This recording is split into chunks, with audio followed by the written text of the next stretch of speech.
கல்வாரிநாதர் இயேசு கிறிஸ்துவில் எனக்கு அருமையானவர்களே, தயையுள்ள நம் மூவரு கடவுளின் நிறையாசீர் உங்கள் அனைவரோடும் நிறைவாக இருப்பதாக. தெய்வ காரியங்களில் நல்ல ஈடுபாடு காட்டும் பெண்மணி அவரை ஒரு பக்தி பழம் என்று கூட சொல்லலாம். அந்த பெண் அடிக்கடி பயன்படுத்தும் ஒரு வாக்கியம் என்னவென்றால், எல்லாத்தையும் கடவுள் பார்த்துக்குவார் என்பதுதான். ஒரு நாள் இரவு ஆழ்ந்த நித்திரையில் இருந்த அந்த பெண்ணுக்கு ஒரு அற்புதமான கனவு. அதிலே அவர் பழங்கள் மற்றும் காய்கறி படங்கள் போட்ட ஒரு கடையின் முன்பு நிற்பதை கண்டார். ஆர்வ மிகுதியினால் கடைக்குள்ளே நுழைகின்ற அவர் அந்த கடையின் விற்பனை பிரிவில் நின்று கொண்டிருந்த நபரை அருகில் சென்று பார்த்தபோது அவருக்கு ஆச்சரியம். அங்கே நின்று கொண்டிருந்தது வேறு யாரும் அல்ல, கடவுள் தான் நின்று கொண்டிருந்தார். கடவுளே, நீங்களா? நீங்க இங்க என்ன செய்றீங்க? கடவுள் சொன்னார், மகளே, இது என்னுடைய கடைதான், நான் தான் இந்த கடையின் உரிமையாளர். உடனே உற்சாகம் அடைந்த அந்த பெண், ரொம்ப நல்லதா போச்சு கடவுளே. கடவுளே, நீங்க எனக்கு நல்ல ருசியான எல்லா வகையான பழங்கள்ல இருந்தும் ஒரு டஜன் கொடுங்க என்றாள். அதை கேட்ட கடவுள் சிரித்து கொண்டே கூறுவார், மகளே, நீ கடை மாறி வந்து விட்டாய் என்று நினைக்கிறேன். இது ஒரு பழக்கடை அல்ல, மாறாக இது ஒரு விதை கடை. இங்கே நாங்கள் சுவையான பழங்களை விற்பதில்லை, அதற்கு மாறாக அச்சுவையான பழங்களை உருவாக்கும் விதைகளை மட்டுமே விற்பனை செய்கிறோம். ஆக விதைகளை வழங்குவது மட்டுமே எனது பணி, கனிகளை உருவாக்கி கொள்ளுவது உனது பணி என்றார். கனவு களைந்து திடுக்கிட்டு எழுந்த அந்த பெண்ணுக்கு இப்போதுதான் வாழ்வின் அர்த்தம், யதார்த்தம் புரிந்தது. அன்பிற்கினிய தெய்வ மக்களே, கடவுள் வாய்ப்பு என்கிற விதைகளை மட்டுமே கொடுப்பார். அதை கொண்டு வெற்றி என்கிற கனிகளை, விருட்சங்களை உருவாக்கி கொள்வது நமது தனிப்பட்ட கடமை. ஒரு இறையியல் சிந்தனையாளர் இதே கருத்தை தனது அர்த்தமுள்ள வரிகளில் இவ்வாறு பதிவு செய்கிறார். நாம் யாராக இருக்கிறோம் என்பது கடவுள் நமக்கு கொடுத்த பரிசு. நாம் யாராக உருவாகின்றோம் என்பது நாம் கடவுளுக்கு கொடுக்கும் பரிசு என்று. ஆக மனித வாழ்வு என்பதே தாம் இருக்கும் நிலையிலிருந்து தரமாக இருக்கும் நிலையை நோக்கி வளர்வது என்று நாம் அர்த்தம் கொள்ளலாம். பிரியமானவர்களே, நமது அன்றாட மனித அனுபவங்களில் நாம் சில மனிதர்கள் சொல்ல கேள்விப்பட்டிருப்போம், மரத்தை வச்சவன் தண்ணி ஊத்துவான். இதுவே அவர்கள் வாழ்வின் சித்தாந்தமுமாக இருக்கும். கடவுள் மேல பாரத்தை போட்டுட்டேன், அவரே எல்லாத்தையும் பார்த்துக்குவார் என்று தன் சுய மனித கடமைகளை தட்டி கழித்து விட்டு கடவுளையே வேலை வாங்குவது இவர்களுக்கு கைவந்த கலை. இதுவே லூக்கா நற்செய்தி பிரிவு 17:2 ஒரு தாளந்தை மண்ணில் புதைத்து வைத்துவிட்டு சப்பை கட்டுகின்ற சோம்பேறி மனிதனின் பாணி. மேலும் இன்றைய தலைமுறையினர் அதிகம் பிரயோகிக்கும் ஒரு வார்த்தை ஈஸி என்பதாகும். ஈஸியாக பரீட்சையில் வெற்றி பெறுவது எப்படி, ஈஸியாக பணம் சம்பாதிப்பது எப்படி, ஈஸியாக பிரபலமாவது எப்படி. மக்களின் இந்த நோகாமல் நொங்கெடுக்கும் மனப்பான்மையை இன்று சிலர் நன்றாகவே பயன்படுத்தி பலனடைகிறார்கள். உதாரணத்திற்கு, இன்று பல போலி நிதி நிறுவனங்கள் கவர்ச்சியான வட்டி விகிதங்களை கூறி பிறகு மக்களின் பணத்தோடு கம்பி நீட்டிவிடும் அவலம் அரங்கேறுவதையும் நாம் தொலைக்காட்சிகளில் பார்த்திருப்போம். குருவி சேர்ப்பது போல சேர்த்துவிட்டு எல்லாவற்றையும் ஒரே நாளில் இழந்து நிற்பது எவ்வளவு வேதனை.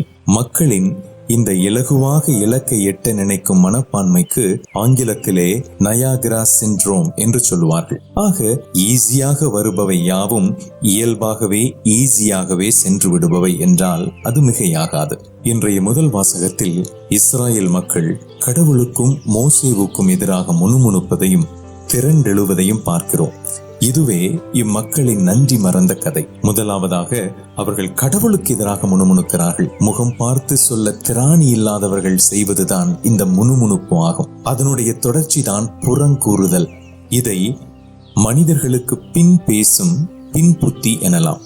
இத்தகைய மனித செயல்பாட்டை கண்டித்தே விவேகானந்தர் சொல்லுவார், பிறர் முதுகுக்கு பின்னால் நாம் செய்ய வேண்டியது ஒரே ஒரு வேலை மட்டும்தான், அது தட்டி கொடுப்பது மட்டுமே என்று.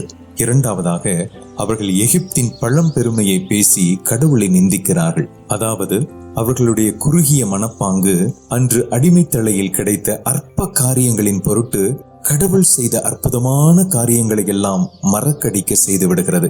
நிகழ்காலம் தரும் சவால்களின் நெருக்கடியை சந்திக்க முடியாதவர்கள்தான் பழங்கதை பேசி காலம் தள்ளுகிறவர்கள் என்பது உள்ளங்கை நெல்லிக்கனி. பிரியமானவர்களே, உயர்ந்த நோக்கத்தோடு நாம் மேற்கொள்ளும் ஒவ்வொரு பயணமும் முட்கள் நிறைந்ததுதான். வழிகளின்றி வழிகள் பிறக்காது.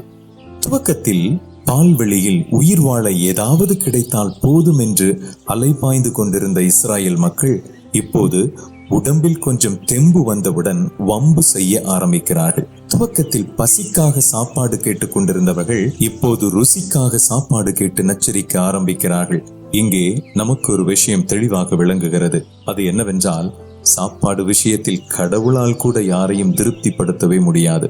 அப்படி என்றால் தினமும் உயிரை கொடுத்து சமைக்கும் இல்லத்தரிசிகளின் நிலைமையை சொல்ல வேண்டுமா என்ன? மூன்றாவதாக, அவர்களிடம் காணப்படுவது ஒரு நியாயமற்ற அதீதமான எதிர்பார்ப்பு. நமக்கெல்லாம் தெரியும், கடவுளின் தெய்வீக பராமரிப்பு அவர்களுக்கு தேர்ந்து கொள்ளப்பட்ட இனம் என்ற சிறப்பு அந்தஸ்தை தந்தது. மேலும் அவர் அவர்களின் விண்ணப்பத்தை கேட்டதோடு மட்டுமல்லாமல் விண்ணக அப்பம் மன்னாவையும் பொழிந்து பசியாற்றினார். இருப்பினும் அவர்கள் நன்றி மறந்து கடவுளை கரித்து கொட்டுகிறார்கள். பிரியமானவர்களே, எதிர்பார்ப்புகள் அதிகம் இல்லாத போது ஏமாற்றங்களும் குறைவாகவே இருக்கும். சில சமயங்களில் பொறுமை நமக்கு கொஞ்சம் அவசியம். இதைத்தான் சொல்லுவார்கள், நமது காரியங்களுக்கு 3 விதங்களில் கடவுள் பதிலளிப்பாராம். முதலில் சரி என்று சொல்லி நாம் கேட்கிற காரியத்தை மட்டும் தருவாராம். இரண்டாவதாக, முடியாது என்று சொல்லி நாம் கேட்டதை விட நல்லதொன்றை தருவாராம். மூன்றாவதாக, கொஞ்சம் பொறு என்று சொல்லி நாம் கனவிலும் நினைக்காத ஆகச் சிறந்த ஒன்றை நமக்கு தருவாராம். ஆனால் நம்மில் பலர் ஆக்க பொறுத்தவர்கள் ஆற பொறுப்பதில்லை என்ற நிலையில்தான் இருக்கிறோம். இன்றைய நற்செய்தியில் மக்கள் இயேசுவை தேடி அலைவதை பார்க்கிறோம். எதற்காக? இயேசு அப்பம் பலக செய்த அற்புதத்தை கண்டு வியந்த அவர்கள் ருசி கண்ட பூனை போல இலவச உணவுக்காகவே அவரை தேடி அலைகிறார்கள். சோறு கண்ட இடமே ஸ்வர்க்கம் என்று இருக்கிறது அவர்களுடைய செயல்பாடு. பாருங்கள், இலவசம் என்ற வார்த்தை கூட இலகுவாக நம் வசம் வருகிற ஒன்று என்ற அர்த்தத்தையே தருகிறது. இன்று எங்கு பார்த்தாலும் நடைமுறையில் இருப்பது இலவச கலாச்சாரம்தான். ஒரு அத்தியாவசிய பொருள் வாங்குவதிலிருந்து தேர்தலுக்கு ஓட்டு வாங்குவது வரை இந்த இலவச நோய் நம்மை பீடித்திருக்கிறது. பெரியவர்கள் சொல்லுவார்கள், உழைக்காமல் கிடைக்கும் எதுவும் நம் உடம்பில் ஒட்டாது என்று. தூய பவுல் அடிகளாரும் தெசலோனியருக்கு எழுதிய 2வது மடல் அலகு 3 அருள் தரும் வார்த்தை 10 உழைக்காதவன் உண்ணலாகாது என்று வலியுறுத்துகின்றார். எது முக்கியம்? கொடைகளை தரும் கிறிஸ்துவா அல்லது கிறிஸ்து தருகின்ற வெறும் கொடைகளா? பொருளா அல்லது அந்த பொருளை தரும் பரம்பொருளா? இதற்கு நாம் தனிப்பட்ட விதத்தில் பொருள் தேட வேண்டும். பிரியமானவர்களே, இன்று நாம் எதற்காக இயேசுவை தேடுகிறோம்? அற்ப காரியங்களுக்காகவா அல்லது அவரது அற்புதமான பிரசன்னத்திற்காகவா என்று சிந்திக்க இன்று அழைக்கப்படுகின்றோம். இயேசுவுக்காக சொத்துக்களை எல்லாம் ஒதுக்கி தள்ளினார் சக்கேயு. சொத்துக்களுக்காக இயேசுவையே ஒதுக்கி தள்ளினான் செல்வந்தனான அந்த இளைஞன். இதில் நாம் யாராக இருக்கிறோம்? நிரந்தரமான ஒன்று இருக்கும் போது நிலையில்லாத ஒன்றை பற்றி பிடித்துக் கொள்ளுவது மெய்யாலுமே மதியீனம்தான். அழியும் பொருள் தேடும் உலகிலே அழியாத அருள் தேடுவோம். அதுவே உத்தமம், அதுவே உன்னதம். ஆமென். அருள் வேண்டி மன்றாடுவோமாக. நிறை வாழ்வின் ஆதாரமே இறைவா, உம்மையன்றி எங்கள் வாழ்வில் நிறைவுமில்லை, பொருளுமில்லை. உம்மை நாங்கள் விடாப்பிடியாக பற்றி கொள்ள ஞானத்தை தாரும். அதோடு எங்கள் வாழ்வில் பயிரிடாமல் ஓரிடத்தில் பழம் தேடுவது என்பது அர்த்தமற்றது என்பதை உணர எங்களுக்கு அருள் தாரும். ஆமென்.